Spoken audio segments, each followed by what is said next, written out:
Pour un SEO efficace, chaque étape de la création d'un site est capitale.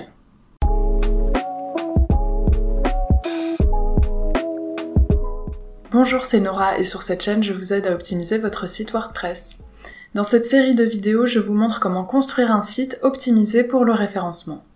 On arrive à la fin de cette série et maintenant que vous avez un site qui est bien optimisé pour le référencement et que vous avez commencé à créer du contenu, vous allez pouvoir améliorer votre SEO hors de votre site. Il y a plusieurs choses que vous pouvez faire et notamment partager votre site sur vos comptes de réseaux sociaux. Ce sera particulièrement efficace si vous avez une grosse audience sur vos réseaux sociaux. Et une autre chose qui aura un gros impact sur votre référencement, ce sera d'obtenir des liens de la part d'autres sites. C'est ce qu'on appelle des rétroliens en français, ou vous avez peut-être entendu le mot backlink en anglais. Ces liens sont un facteur de référencement pris en compte par Google et qui ont une grosse importance. Comme vous le voyez sur cet article, Google vient de déclarer que ces rétroliens n'étaient plus un facteur de référencement dans le top 3 de leur algorithme, ce qui veut dire que ces liens ont moins d'importance qu'ils n'en avaient précédemment. Cependant, Google a dit que c'était un signal qui n'était plus dans le top 3, mais il n'a pas dit que ce n'était pas dans le top 5 ou dans le top 10. Donc a priori, c'est un signal qui reste très important.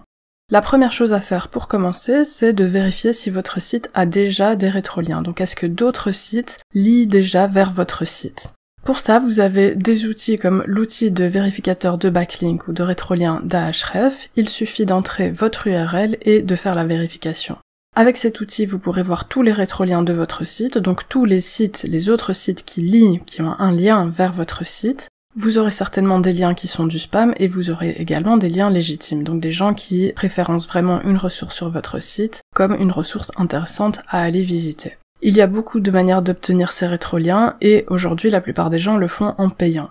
A priori c'est une méthode que je ne recommande pas parce que je pense qu'il faut un gros budget pour avoir des résultats et il y a d'autres manières d'obtenir des rétroliens, notamment en faisant un échange par exemple au lieu de payer pour un rétrolien. Un des moyens les plus anciens d'obtenir un rétrolien, c'est l'article invité. J'ai pris un blog de jardinage au hasard, et ici, il y a un article invité, donc une personne qui ne tient pas ce site, qui a écrit un article pour ce site. L'article invité est intéressant parce qu'il vous permet de collaborer avec quelqu'un d'autre, donc aussi d'élargir votre réseau, et en même temps, vous apportez une valeur aux personnes qui vont lire votre article sur le site sur lequel vous êtes invité.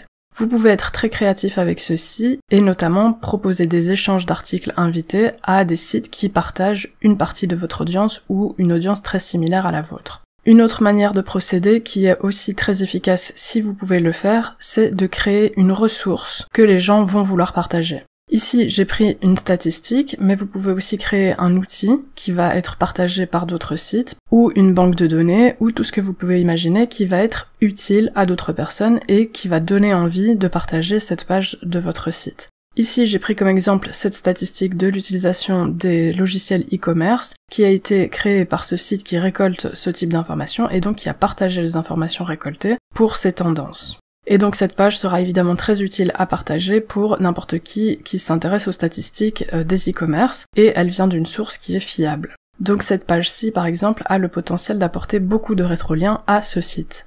Avec cette série, j'espère vous avoir donné une vue d'ensemble sur le référencement, et si vous souhaitez aller plus loin pour mieux référencer votre site, je vous invite à vous inscrire à ma formation gratuite, dont je vous mets le lien dans la description. J'espère que ce tutoriel vous a été utile et que vous pourrez mieux référencer votre site. Si c'est le cas, n'hésitez pas à liker cette vidéo et à vous abonner. Vous pouvez me poser vos questions en commentaire et je vous dis à bientôt.